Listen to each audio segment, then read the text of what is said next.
আজকে ডিনারে বানিয়েছিলাম মুসুর ডালের ভর্তা। আর এই মুসুর ডালের ভর্তাটা আমি ফার্স্ট টাইম ট্রাই করলাম, কিন্তু খুব ইজি প্রসেসে। চলো তোমাদের সাথে শেয়ার করি। তো ফার্স্টে দেখো, আমি মুসুর ডালগুলো একটু ভিজিয়ে রেখেছিলাম, তারপর সেটাকে ভালো করে 2-3 বার জল দিয়ে ধুয়ে নিলাম।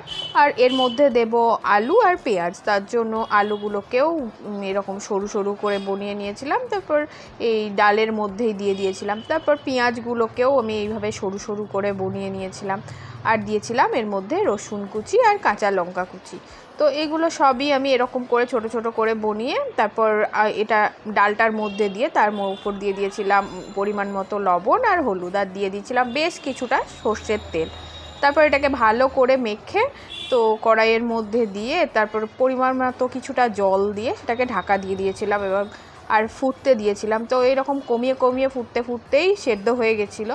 তো নামানোর আগে কিছুটা সরিষার তেল ছড়িয়ে সেটাকে নামিয়ে সার্ভ করেছিলাম। আমরা সেদিন রাতে রুটির সাথে খেয়েছিলাম। তবে আমার ডালটা একটু বেশিই সেদ্ধ হয়ে গেছিলো, আর একটু কম হলে ভালো হতো। তো আজকের ভিডিও